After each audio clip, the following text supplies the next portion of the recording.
नमस्कार, आप देख रहे हैं आज तक। आपके साथ मैं हूं अंजना ओम कश्यप। बीजेपी ने शंखनाद कर दिया है कि वो अपनी संकल्प से सत्ता की सिद्धि पाएगी। आज अमित शाह ने बंगाल की जनता के लिए वादों का पिटारा खोल दिया है। बीजेपी के संकल्प पत्र में महिलाओं के लिए सौगातों का बंडल है, तो किसानों को लुभाने के लिए भी कई वादे। शरणार्थियों को लुभाने का दांव खेला गया है। सीएए लागू करना कैबिनेट का पहला फैसला होगा, तो हिंदुओं को भी अपनी ओर आकर्षित करने का प्रयास किया गया है। सरकारी कर्मचारियों के लिए वादे ही वादे। बता रहे हैं कि बीजेपी के इरादे इस वक्त क्या है। आइए बताते हैं आपको कि बीजेपी के संकल्प पत्र में किसके लिए क्या है।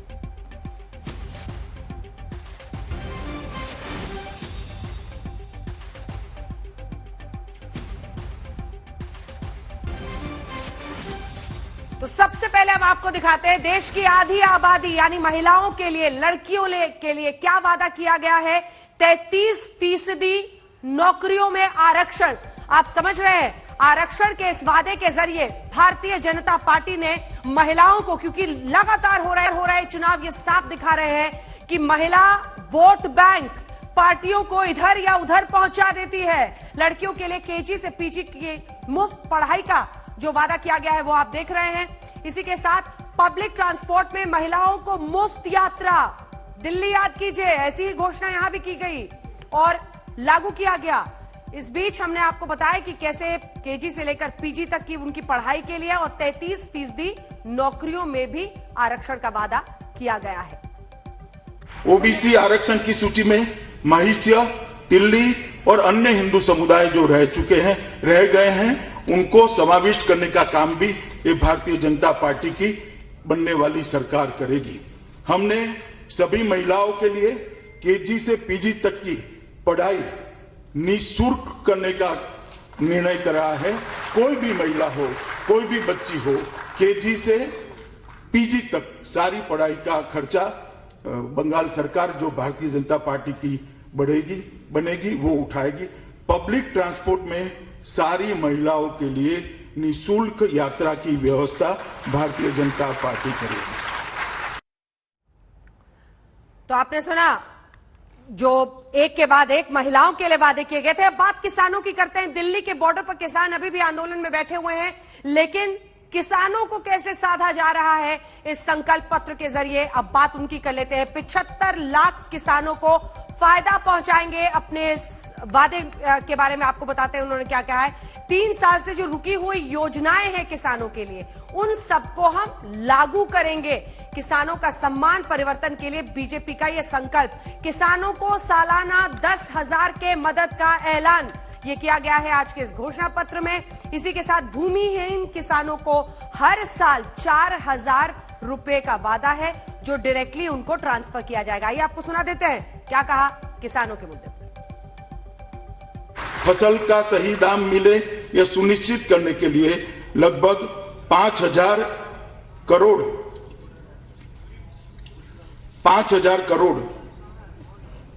का इंटरवेंशन फंड बनाएंगे। जो दाम जब गिरेंगे सरकार बाजार में आकर इनकी उपज को खरीदेगी और इसके दामों को हम सुरक्षित रखने का काम करेंगे। एक कृषक सुरक्षा इंफ्रास्ट्रक्चर फंड जो 20,000 करोड़ की लागत से बनेगा, वो उस कृषि के इंफ्रास्ट्रक्चर को बढ़ावा देने का काम करेगा। लघु सीमांत और भूमिहीन किसानों को और मछुआरों को 3 लाख तक का एक्सीडेंट बीमा सरकार के खजाने से दिया जाएगा। राज्य भर के सभी किसानों को किसान क्रेडिट कार्ड अपग्रेड कर रुपे कार्ड देकर उनको सहूलियत देंगे। हम मुख्यमंत्री कार्यालय के अंतर्गत एक कृषक सुरक्षा एमएसपी टास्क फोर्स का भी गठन करेंगे, जो 5,000 करोड़ का जो फंड बना है वो उसको फीडबैक देने का काम करेगा। हमने प्रधानमंत्री मत्स्य संपदा योजना को लागू कर नौकाओं का 100% मशीनीकरण हम सुनिश्चित करेंगे, जो ममता जी ने 5 साल के पहले वादा किया था मगर वो पूरा नहीं कर पाई है। सिंचित क्षेत्र के अंदर 5 साल में 50% की हम वृद्धि करेंगे।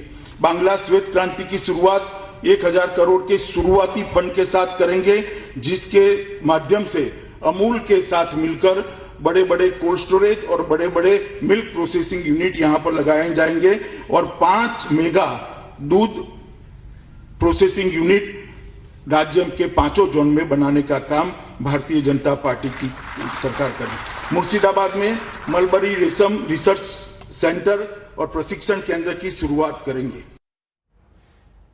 तो महिलाओं के बाद किसानों के लिए क्या क्या, मछुआरों के लिए क्या क्या, सभी ऐलान आपने सुन लिए। एक वो मुद्दा है जिस पर बीजेपी शुरू से ताल ठोक रही है और वो है राजनीतिक हिंसा। जी हां, राजनीतिक हिंसा पर भी आज खास तौर पर इसमें जिक्र किया गया है। हिंसा के पीड़ितों को मरहम लगाने की कोशिश है। राजनीतिक हिंसा की जांच के लिए एसआईटी जो उनकी है स्पेशल इन्वेस्टिगेटिव टीम, वो अब जांच करेगी राजनीतिक हिंसा के सभी केसेस की। इसका जिक्र करते हुए आज अमित शाह वहां पर नजर आए घोषणा पत्र में। हिंसा के पीड़ितों को एक तरह से उन्होंने, क्योंकि बीजेपी शुरू से ही इस मुद्दे पर ताल ठोक रही है, टीएमसी को घेर रही है। पीड़ित परिवार को 25 लाख रुपए दिए जाएंगे।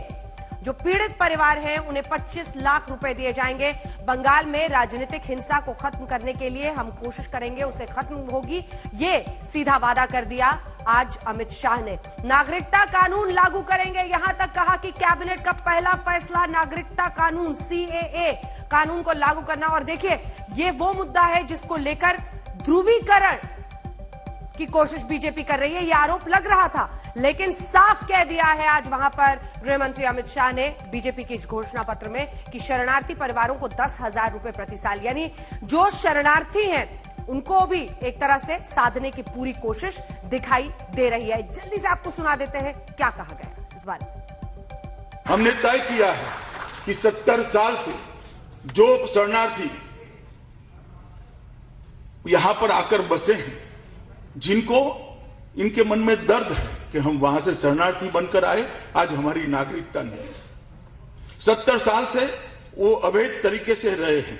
सिटीजनशिप अमेंडमेंट एक्ट को पहली ही कैबिनेट में लागू कर वो सभी को नागरिकता देने का काम ये भारतीय जनता पार्टी की को।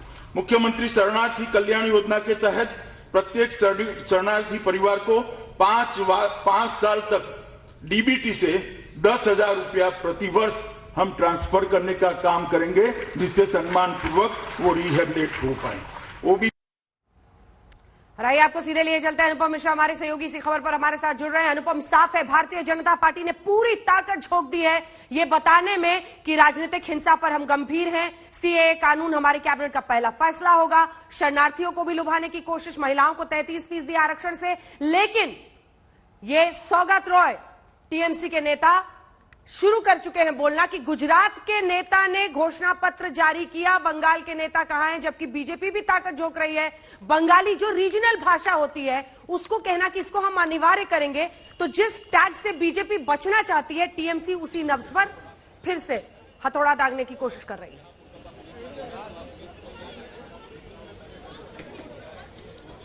जी बिल्कुल अंजना, अगर हम देखें इस पूरे संकल्प पत्र को तो काफी व्यापक बनाया गया है। और जैसा कि हम कह रहे थे कि 294 विधानसभा क्षेत्रों में रथ घुमाया गया और जो सुझाव लिए गए वो जाया नहीं किए गए। उन सुझावों को लेकर ही पूरा का पूरा ये संकल्प पत्र बनाया गया। खासतौर पर महिलाओं पर अगर जो तवज्जो दी गई है उसकी वजह मैं बता दूं कि बंगाल में इस बार जो वोटर हैं लगभग 50% के आसपास महिला वोटर हैं। तो ममता बनर्जी ने भी महिलाओं को खास तवज्जो दी और इस बार अमित शाह ने जो मैनिफेस्टो पेश किया है उसमें 33% आरक्षण देने की बात कही है। तो महिलाओं पर खास तवज्जो इसीलिए दी जा रही है कि महिला वोटर इस बार पश्चिम बंगाल में ज्यादा हैं। हिंदुत्व का भी यहां प्रभाव देखने को मिल रहा है। जैसे सीएए हम देख लें, लेकिन सीएए में मैं बताना चाहूंगा कि इससे पहले कोई अवधि नहीं थी कि कब लागू की जाएगी, लेकिन यहां पर एक साफ नजरिया सामने आ रहा है बीजेपी का। इससे पहले अमित शाह ने कहा था कि हम वैक्सीनेशन जब प्रोसेस शुरू हो जाएगा उसके बाद करेंगे, लेकिन कोई अवधि नहीं दी गई थी। लेकिन इस बार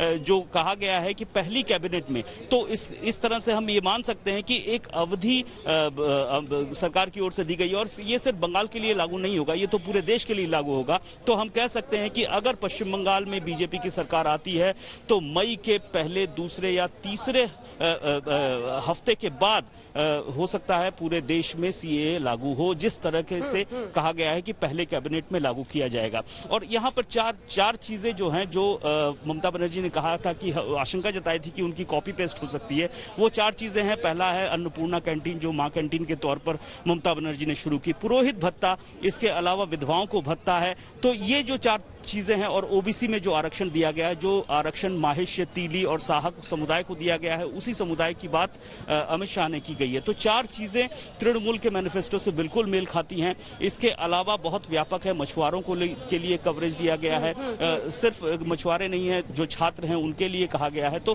काफी जो सुझाव आए हैं उनको सभी को देखा गया है, और उन सुझावों को पढ़कर, उनको समझकर ही ये पूरा का पूरा संकल्प पत्र तैयार किया गया है, इतना समझ में आ रहा है। बिल्कुल, माहेश्य, तिली, तामुल, शाह, ये जो ओबीसी कार्ड है, ये उत्तर भारत की राजनीति में देख रहे हैं, लेकिन जिस तरह से इसे इस बार बंगाल की राजनीति में प्ले आउट होता हुआ देखा जा रहा है, वो हम सुनाते हैं। धन्यवाद आपका अनुपम, हमारे साथ जुड़ने के लिए।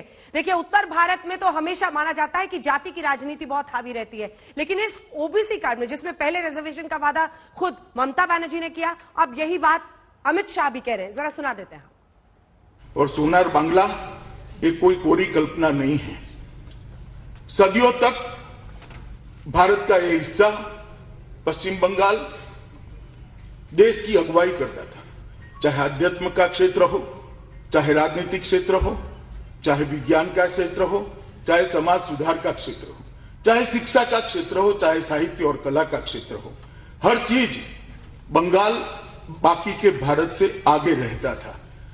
और इसीलिए गोपाल कृष्ण गोखले कहते थे, what Bengal thinks today, India think after 50 year. Bengal इतना आगे होता था। आज के आजाद और प्रगतिशील भारत की नींव कल के बंगाल में रखी गई। यही पश्चिम बंगाल की भूमि है जहां पर आजादी का उद्घोष किया। यहीं वंदे मातरम मिला, यहीं जनगण मन मिला, यहीं सशस्त्र क्रांति का शंखनाद हुआ, और यहीं पर समाज सुधार की एक बड़ी शुरुआत हुई। और बंगाल हमेशा से देश और दुनिया का मार्गदर्शक रहा। स्वामी विवेकानंद, रामकृष्ण परमहंस, चैतन्य महाप्रभु, श्री अरविंदो, बाबा लोकनाथ, श्री अनुकूल चंद्र ठाकुर जैसे महान व्यक्तियों ने न केवल बंगाल, न केवल भारत, दुनिया भर में आध्यात्म, चेतना और भक्ति का मार्ग प्रशस्त किया। बंगाल के इतिहास का जिक्र करते हुए अमित शाह। अब आइए आपको सुनाते हैं, क्योंकि अपने घोषणा पत्र के जरिए बीजेपी ने बंगाल की समर जीतने का प्लान बनाया है, मगर इस प्लान के नीति नियंता हैं प्रधानमंत्री नरेंद्र मोदी। नरेंद्र मोदी के चेहरे पर बीजेपी ने पूरा दांव खेल दिया। आज पीएम बांकुरा में थे। बांकुरा में पीएम मोदी ने ममता बनर्जी पर चुन चुन कर वार किया, और साथ ही ऐलान कर दिया कि बंगाल से दीदी का बोरिया बिस्तर बंधना तय है। खेला शेष होबे, कहा पीएम ने।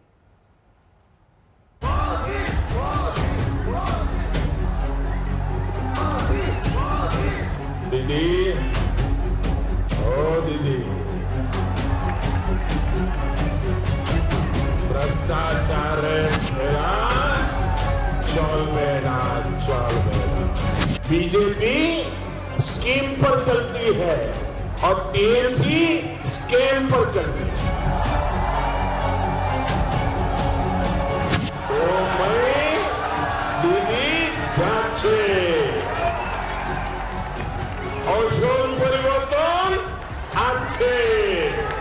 बंगाल के समर में ममता बनर्जी पर प्रधानमंत्री का ये प्रचंड प्रहार है। पीएम मोदी की भावभंगिमाएं बता रही हैं कि इस बार उन्होंने ठान लिया है कि ममता का किला ढहा के मानेंगे। बांकुरा में पीएम मोदी पहुंचे तो अपने चिर परिचित अंदाज में ममता बनर्जी पर तंज कसा। दीदी, ओ दीदी,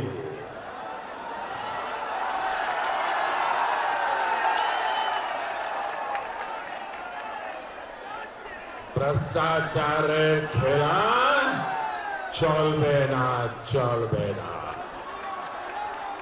और उसके बाद ममता बनर्जी के खेला होबे का जवाब इस तरह से दिया कि बंगाल में भ्रष्टाचार का खेला चलबे ना।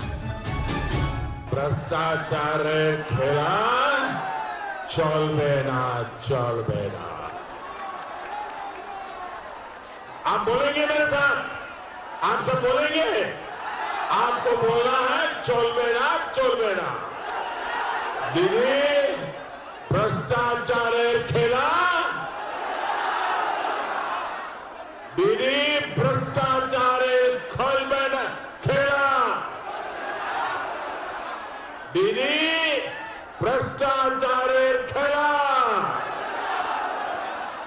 दीदी सिंडिकेटेड खेला, दीदी सिंडिकेटेड खेला, कटमनीर खेला, कटमनीर खेला। कभी माँ माटी मानुष का नारा देकर ममता बनर्जी बंगाल में सत्ता के सिंहासन पर पहुंची थी। आज इसी सत्ता के सिंहासन से ममता को उतार देने के लिए पीएम मोदी ने नया वादा किया। भाजपा जब आएगी, मायर पूजा होवे, माटे तिलक होवे, मानुषेर सम्मान होवे।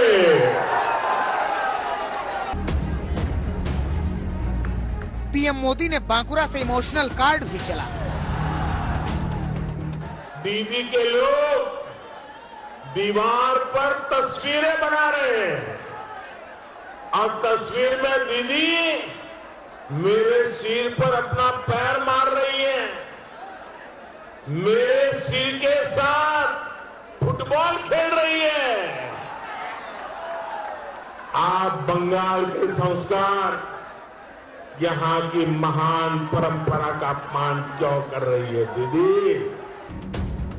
पीएम मोदी ने इसी मंच से ऐलान कर दिया कि बंगाल से दीदी का बोरिया बिस्तर बंधना तय है। आप सभी इतनी बड़ी संख्या में बीजेपी को आशीर्वाद देने आए हैं।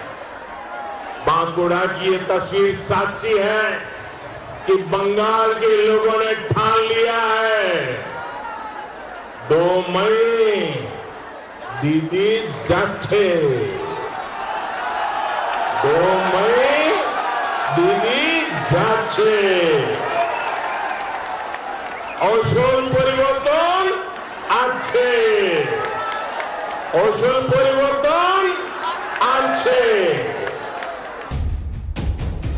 कुल मिलाकर पीएम मोदी ने बांकुरा में श्री राम का भी जिक्र करके हिंदुत्व का राग छेड़ा, माँ माटी मानुष की बात कहकर दीदी के खिलाफ विरोध का बिगुल बजाया और बंगाल की संस्कृति का जिक्र करके बंगाल के लोगों की संवेदना हासिल करने की कोशिश की।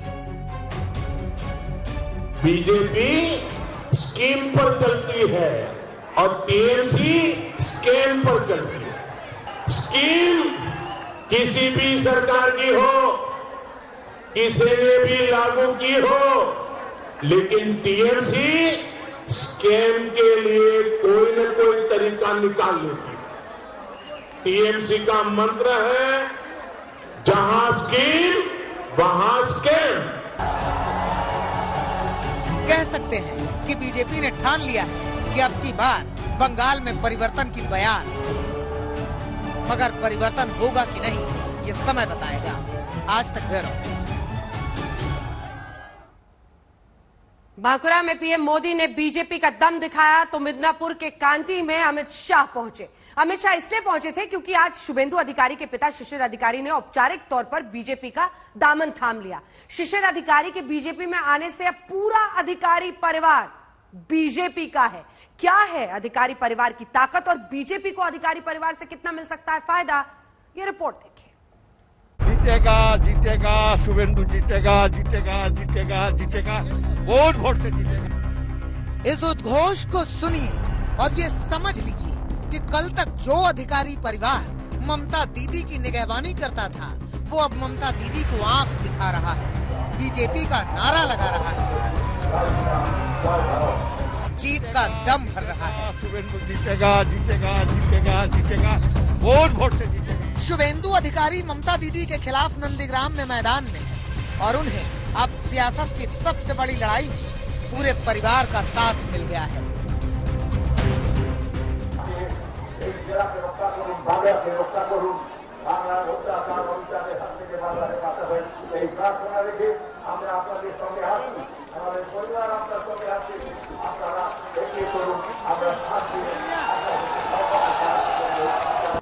शिशिर अधिकारी के बीजेपी में आने से नंदीग्राम की जंग और जबरदस्त होने की उम्मीद है, क्योंकि नंदीग्राम समेत पूरे पूर्वी मिदनापुर में अधिकारी परिवार का जबरदस्त असर है। शिशिर अधिकारी ने अपना सियासी सफर कांग्रेस पार्टी से शुरू किया था। 1982 में वो कांथी दक्षिण सीट से पहली बार विधायक बने। टीएमसी का गठन हुआ तो शिशिर अधिकारी ममता बनर्जी के साथ आ गए और 2009 से लगातार 3 बार कांथी से सांसद रहे हैं। शिशिर अधिकारी के बीजेपी में शामिल होने को ममता बनर्जी के लिए बड़ा झटका माना जा रहा है, क्योंकि इससे मिदनापुर के साथ साथ मुर्शिदाबाद, उत्तर दिनाजपुर, मालदा में भी टीएमसी के लिए चुनौती बढ़ जाएगी। शिशिर अधिकारी भी दावा कर रहे हैं कि उन्होंने क्षेत्र के विकास के लिए ही बीजेपी के साथ जाने का फैसला किया है। मेदिनीपुर का पीपल का इंटरेस्ट में हम जा रहा है, अनएम्प्लॉयमेंट का इंटरेस्ट में एम्प्लॉयमेंट करने के लिए हम उधर जाए। शिशिर अधिकारी के पार्टी में आने से बीजेपी के नेता उत्साह में हैं। कांथी की रैली में शिशिर अधिकारी मंच पर अमित शाह के साथ मौजूद थे और उनकी मौजूदगी में ही अमित शाह ने फिर से पश्चिम बंगाल में परिवर्तन का दावा कर दिया।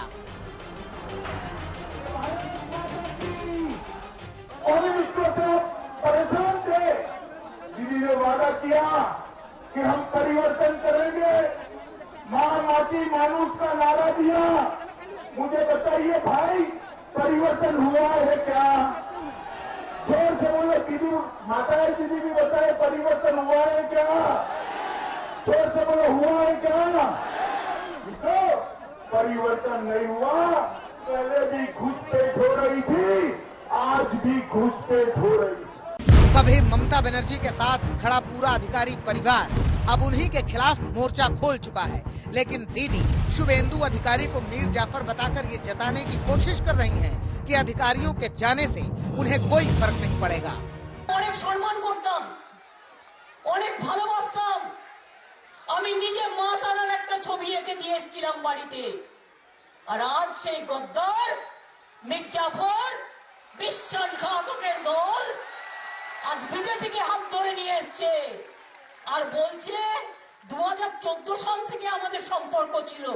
তার মানে ঘরে ঢুকে শীত কেটেছে। এদের থেকে বড় গদ্দার আর কেউ হতে পারে না, মনে রাখবেন। देखना दिलचस्प होगा कि इलाके की जनता अधिकारी परिवार पर भरोसा जताती है या फिर दीदी को ही फिर बंगाल का असली अधिकारी बनाती है। चित्रा त्रिपाठी, सूर्याग्नि रॉय और इंद्रजीत कुंडू के साथ अनुपम मिश्र, कोलकाता, आज तक।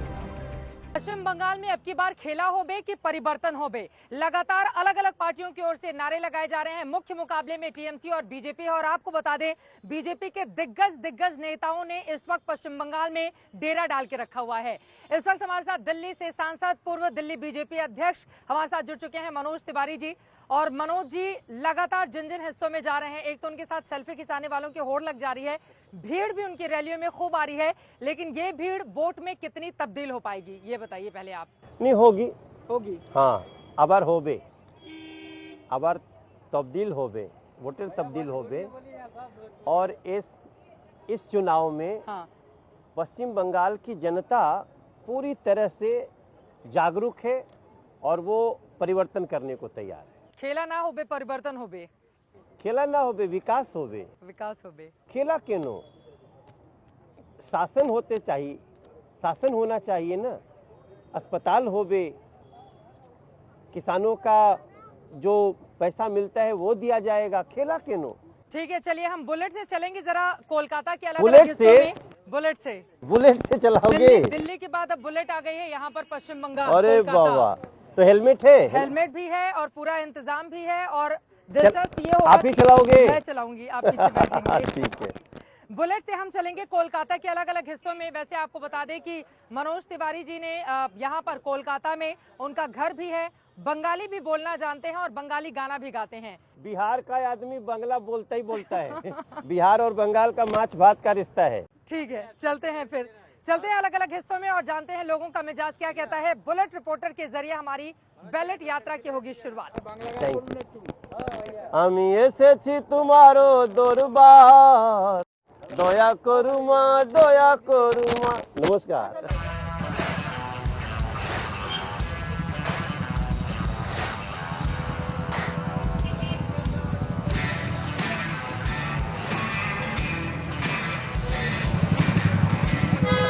मनोज जी, दुर्योधन और भी तमाम शब्दों को बोलते हुए ममता बनर्जी ने बीजेपी के बड़े नेताओं पर निशाना साधा है।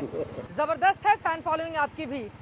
नहीं, देखिए, जो मिल रहा है जय सिया राम, जय श्री राम, और ऐसे में अगर जय श्री राम कहने वालों को कोई दुर्योधन कहे तो फिर ये उसके मानस का परिचय है। चित्रा जी, मैं समझता हूँ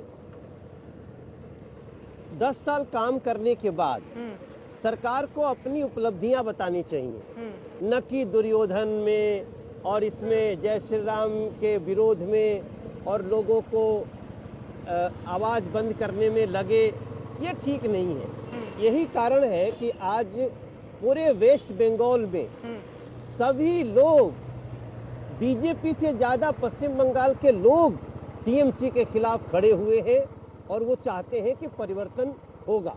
लेकिन एक चीज और है, आप लोगों को देखते ही अब पब्लिक को भी समझ में आ गया है, या फिर आपके जितने भी फॉलोअर्स हैं, कि अगर मनोज तिवारी दिख रहे हैं तो फिर उनको संबोधित करना है जय श्री राम बोलकर। नहीं, देखो, हमने ये तो नहीं कहा किसी को ना। हाँ। वो तो अभी गाड़ी में जो आए थे, हाँ। वो आकर के जय सिया राम बोल के गए, और वो जहाँ हम लोग खड़े थे उन लोगों का नेचुरल था, मैंने किसी को कहा नहीं। हमने तो बस, हम तो ये एक ही बात कहते चल रहे हैं कि भाई पश्चिम बंगाल, वेस्ट बंगाल, इसको नरेंद्र मोदी ने ठाना है कि वेस्ट बंगाल बनाना है, सर्वश्रेष्ठ बंगाल बनाना है। देखो, आप याद रखो चित्रा जी, ये वही कोलकाता है जहां हम लोग घूम रहे हैं सड़कों पे। विक्टोरिया से निकले, सिंगापुर ने शपथ लिया था कि हमें कोलकाता बनना है, और आज देखो सिंगापुर कहाँ है।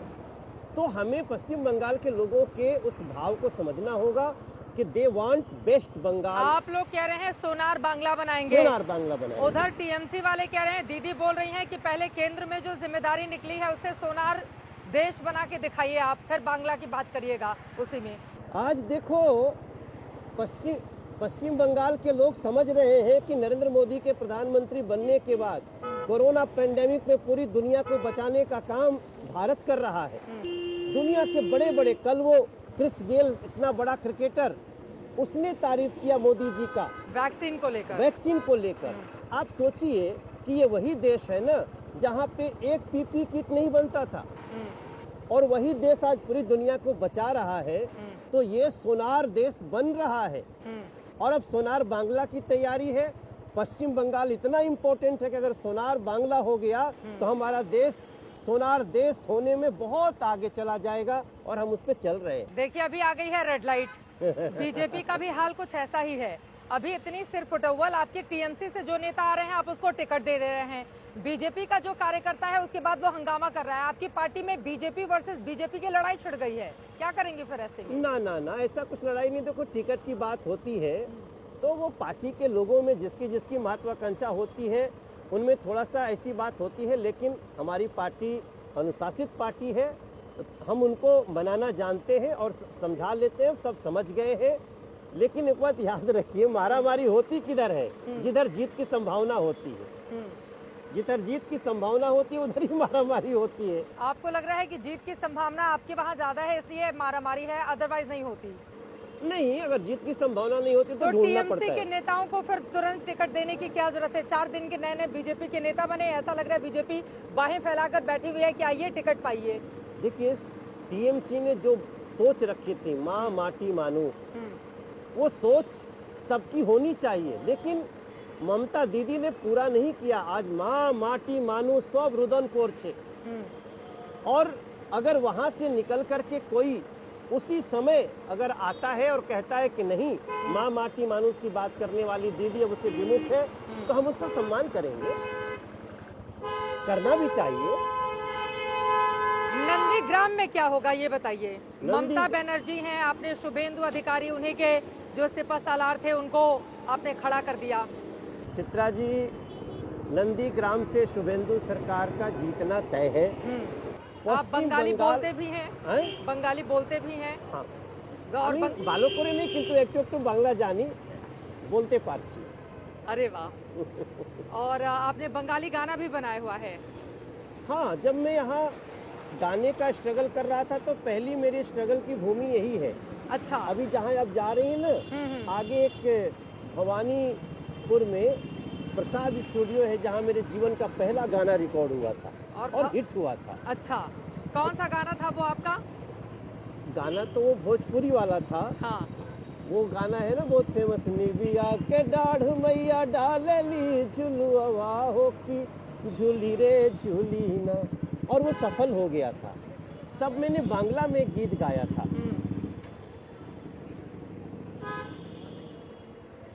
निविया की डाल के बाद फिर आपने बंगला में गीत गाया था। बंगाल में मैंने माँ काली का एक वंदना किया था कि आमी एसेछि तुम्हारो दरबार दया करु माँ दया करु माँ, आमी देखेछि तुम्हारो सरकार। मैं माँ की महत्ता को कई तरह से महसूस किया है चित्रा जी, और मैं आज तक के दर्शकों को ये बता सकता हूँ कि पश्चिम बंगाल के लोग आज भी जैसे 20 साल पहले थे वैसे ही आज भी अपनी खुशहाली के लिए वैसे ही चित्कार कर रहे हैं। यहाँ ये सड़कों पे अगर 15 साल पहले कुछ लिखा होगा तो आज भी मिल जाएगा। कोई न सुंदरता का न सुरक्षा का कुछ नहीं किया गया है। एक अभी मैं सुबह आ रहा था, एक बिल्डिंग दिखाया किसी ने, उस बिल्डिंग को बनने में 11 साल लग गए। कैसी डेवलपमेंट होगा? तो ये सारी चीजें पश्चिम बंगाल की जनता समझ रही है। बहुत सारी बातें कह दी हैं आपने। भवानीपुर का जिक्र किया, वहां से आपके स्ट्रगल की शुरुआत हुई है जी। भवानीपुर ममता बनर्जी वहां से विधानसभा लड़ी, हालांकि अब वो नंदीग्राम चली गई हैं। वहीं आपने माता जी का गीत भी गाया, निविया की डार मैया जी। चंडी पाठ भी वो कर रही हैं और बता रही हैं कि वो माता रानी की बहुत बड़ी भक्त हैं। तो इसका क्या मैसेज है? ममता दीदी का ये जो हिंदुत्व है उससे बीजेपी सहज नहीं है, आप लोगों को बड़ी दिक्कत हो रही है मनोज जी। ना ना ना ना ना, हम तो यही बार बार कहते रहे कि चंडी पाठ करने वालों की रक्षा करो दीदी। ममता दीदी, चंडी पाठ करने वालों की हत्याएं हुई हैं। यहाँ पे जय श्री राम कहने वालों की हत्याएं हुई हैं। यहाँ पे दुर्गा पूजा करने वालों पे रोक लगाई गई है, उनकी मूर्तियों के विसर्जन पे रोक लगी है। कौन बर्दाश्त करेगा? आप बताओ। आपने कहा, आपने तुष्टीकरण की हद कर दी ममता दीदी। इसलिए तो आज प्रधानमंत्री जी को भी कहना पड़ा कि खेला केनो। आप 10 साल शासन करने के बाद खेला करने की बात करती हैं। खेला माने क्या होता है? घात हो गए। अरे घात केनो, खेला केनो। एक होता है खेला माठ में स्पोर्ट्स के, वो होना चाहिए। और अगर आप राजनीति में चुनाव में खेला करने की बात करती हैं तब प्रधानमंत्री कहते हैं, सही कहते हैं, विकास हो गए, अस्पताल हो गए। अब हम लोग आ गए हैं एक चाय की दुकान पे। नमस्कार शर्मा जी की, और सत श्री अकाल पाजी, कैसे हो? मनोज जी को यहाँ की चाय पिलाएंगे। अरे बाबा, और साथ ही ग्राउंड जीरो क्या कहता है ये भी समझने की कोशिश करेंगे। चलते हैं, ले लो मनोज जी, चलते हैं चाय की दुकान। आओ आओ आओ।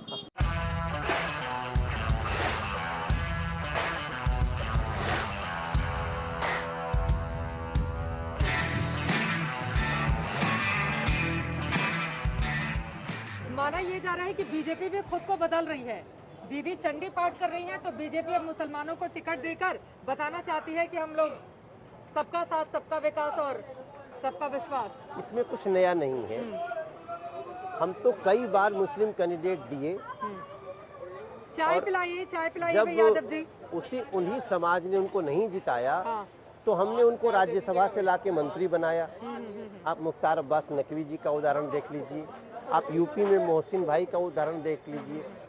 अभी हम लोगों ने थोड़ा रोक देना, थोड़ा रोक दो तमाम। इसलिए हम कहते हैं हम कोई नया नहीं कर रहे हैं। हाँ, जम्मू कश्मीर में जो हमारे मुस्लिम क्षेत्र से मुस्लिम बीजेपी से जीते, अब हमारा उत्साह बढ़ा है। मुसलमान क्यों करे आपको वोट, ये बताइए? जय श्री राम का नारा और बाकी आप तो मतलब हिंदुओं की पार्टी मानी जाती है ना बीजेपी। नहीं, क्या बात करते हैं ये?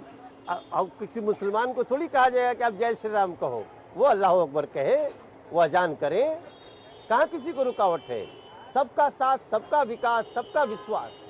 भरोसा पैदा हो रहा है मुस्लिम वर्ग में? बिल्कुल हो रहा है।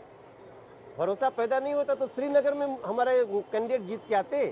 अच्छा, श्रीनगर में जीते हैं इसलिए बंगाल में आप लोगों ने ज्यादा मुस्लिम उम्मीदवारों को उतार दिया है। क्योंकि देखिए 3 तलाक की समाप्ति के बाद लोगों का विश्वास बढ़ा है और हम तो पहले से ही सबका साथ सबका विकास की धुन रखते हैं। हम कभी भी कम्युनिटी वाइज कभी भी अंतर नहीं रखते।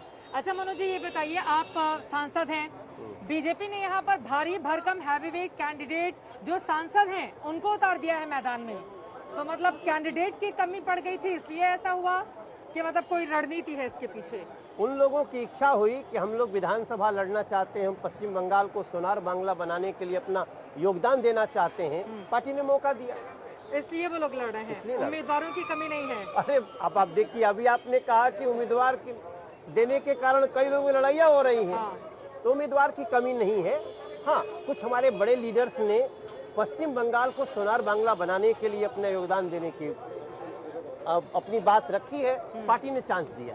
अच्छा, चाय हम पिए, चाय के बागान को लेकर भी, और प्रधानमंत्री तो चाय की बात करते ही करते हैं, दीदी भी कई जगहों पर जाकर चाय बना रही हैं। नंदीग्राम में गई, चाय बनाती हुई दिखाई दी, और भी जगहों पर चाय बना रही हैं। तो मतलब अब चाय पर भी यहाँ पर झगड़ा शुरू हो गया है। दीदी को शुरू से ही करना चाहिए था।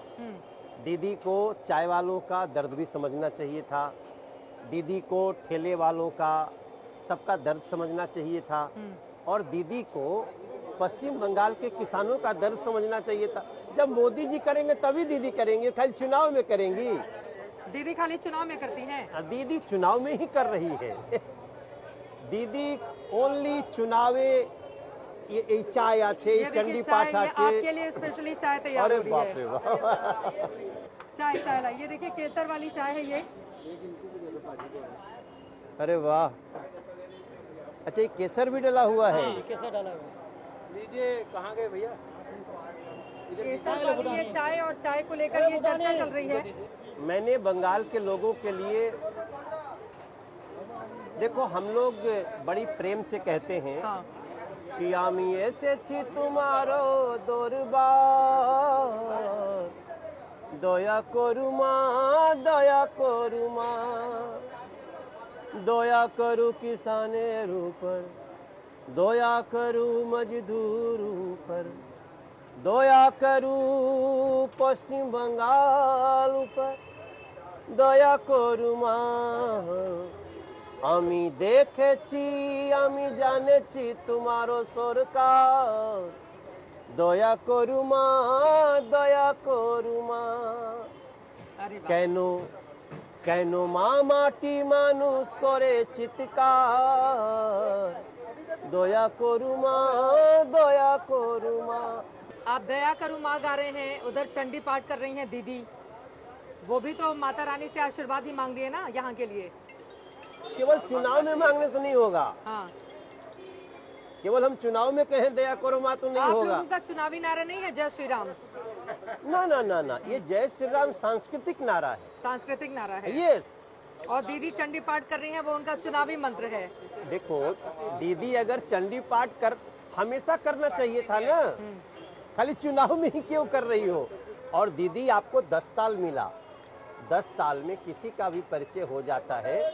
दीदी पहले स्वस्थ हो जाए, दीदी के पैर में मोच लगी है, वो ठीक हो जाए। हम लोग, आप लोगों ने शुरू में उसका भी मजाक उड़ाया, व्हील चेयर का भी। ना कभी नहीं, कहा कभी गया नहीं कि जानबूझ के खुद ही चोटिल हो गई और बीजेपी पे आरोप लगा रही है। ना ना ना, हमने ये कभी नहीं कहा। हमने कहा दीदी का चोट लगा है, ठीक हो जाए। हमने इस बात पे जरूर कहा। उन्होंने कहा था कि साजिश है, व्हील चेयर पे आने के पहले उन्होंने कहा था साजिश है। लेकिन जब प्लास्टर 24 घंटे में कट गया तब पश्चिम बंगाल हंस रहा था। प्लास्टर 24 घंटा में नहीं कटता है। तो दीदी ने चोट लगी ठीक है, लेकिन उसको भुनाने में दीदी ने जल्दीबाजी कर दी, इसलिए लोग हंसे। लगी थी कि नहीं लगी थी ये बता, आप कह रहे प्लास्टर जल्दी कटवा लिया तो चोट ही नहीं थी? यानी चोट वैसा नहीं था कि प्लास्टर लगे। लेकिन चोट लगी है, दीदी जल्दी ठीक हो जाए, हम प्रार्थना करते हैं। और व्हील चेयर से वो चुनाव प्रचार कर रही हैं, तो ऐसे में तो लोग इमोशनली कनेक्ट होंगे, देखेंगे दीदी को व्हील चेयर पर बैठा हुआ, तो फिर सबको दुख लगेगा। तो इमोशनली ऐसा तो नहीं कि भावनात्मक तौर से जोड़ेंगे अपने वोटरों को? वो जनता बहुत समझदार है, चोट लगी है, चोट ठीक होनी चाहिए, हम सभी प्रार्थना करते हैं। लेकिन जो चोट, जो अभी पुरुलिया में प्रधानमंत्री जी जिन परिवारों की हत्या हो गई, उनको बुला करके जो मरहम लगाए हैं, वो चोट कैसे ठीक होगी? जो दुर्गा पूजा की मूर्ति विसर्जन को रोक दिया था, वो चोट कैसे खत्म होगी? 75 लाख किसानों को उनका हक नहीं मिला, वो चोट कैसे खत्म होगी? हमारे पश्चिम बंगाल में तुष्टीकरण का ऐसा घमासान दिल दहलाने वाले कृत्य हुए हैं, उसकी चोट कैसे ठीक होगी दीदी? आप लोगों ने शिकायत भी कर दी है चुनाव आयोग से कि बंगाल में जो हिंसा हो रही है, जिस तरह का माहौल है और यहाँ पर जो केंद्रीय फोर्सेस बढ़ रहे हैं, उसको लेकर ममता बनर्जी नाराज करें। वोटर कैसे निकलेगा डर अगर इतना ज्यादा पैदा कर दिया जाएगा तो? ये तो हद हो गया। जिस पश्चिम बंगाल में डरा डरा कर लोगों को वोट देने से मना किया जाता था, हम उन्हीं को निकालने की कोशिश कर रहे हैं। और वोटर जब वोट देने जाएगा तो डरने की जरूरत थोड़ी है। तो जेके मन करी ओकर बटन दबा के आई ओकर मन बाटे, किसी को डरा नहीं सकते। डर समाप्त करने के लिए केंद्र सरकार, चुनाव आयोग अपनी सारी व्यवस्था कर रही है। अब की बार 200 पार का नारा तो दे रहे हैं आप लोग, संभव हो पाएगा लग रहा है? ग्राउंड जीरो पर अभी क्या नजर आ रहा है ये बताइए। अब ग्राउंड की बात कीजिएगा। ग्राउंड की देखिए, अभी तो मैं देख रहा था लोग 160-70 की बात कर रहे हैं। तो 160-70 जब लोग दे रहे हैं तो जो पश्चिम बंगाल में लोग डर के मारे बोल नहीं रहे हैं, सिर्फ बटन दबाएंगे, उनको सोच लीजिए तो 200 पार है। चित्रा जी, चलते चलते एक कोई गाना, हमारे बहुत पुराना एक गाना है कि सैया मोर गईले रामा पूर्वी बनी जिया, अरे कर ताड़े रोजे बड़ी काम हो, अब बंगालों में होई हो आराम हो, पश्चिम बंगालों में होई हो आराम। अरे अच्छा लगा, ताली बजा दीजिए फिर, अच्छा लगा। भारतीय जनता पार्टी अपने बड़े बड़े नेताओं को कैसे पश्चिम बंगाल में लगातार उतारकर जीत के दावे कर रही है। निशिकांत दुबे जी हमारे साथ आ चुके हैं। आपको बता दें कि मनोज तिवारी के साथ हम अभी जा ही रहते तब से इनसे मुलाकात हो गई। सर, पूरी फौज उतार दी है आप लोगों ने बंगाल में। मैं आपको एक बात दावे के साथ कह सकता हूं कि यहाँ ममता जी को कोई देखने को तैयार नहीं है और इसके रिजल्ट इतने अनएक्सपेक्टेड होंगे कि सारे पंडित जो राजनीति के हैं वो सारे लोगों के असेसमेंट चकनाचूर हो जाएंगे।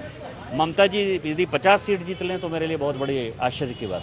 तो यहाँ भारतीय जनता पार्टी का कमल फूल बड़ा चेहरा है, माननीय मोदी जी बड़े चेहरे हैं और कोई भी हमारे यहाँ प्रधानमंत्री। मोदी जी के चेहरे पर ही चुनाव लड़ा और जीता जाएगा, जो दावा कर रही है बीजेपी। स्वप्न देखो चोख भोरे,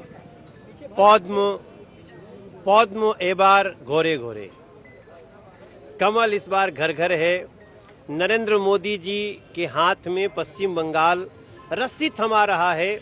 कोई पश्चिम बंगाल की ही संतान यहाँ का मुख्यमंत्री होगा और ये वेस्ट बंगाल बेस्ट बंगाल होगा, बेस्ट बंगाल बन जाएगा।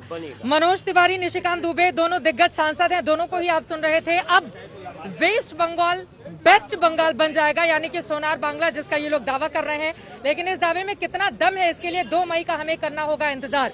बीजेपी जो कह रही है 2 मई दीदी गई, क्या ऐसा होगा या फिर 2 मई की तस्वीर कुछ और ही कहानी बयां करेगी? कैमरा पर्सन हिमांशु शर्मा और संजय कुमार के साथ चित्रा त्रिपाठी, कोलकाता आज तक।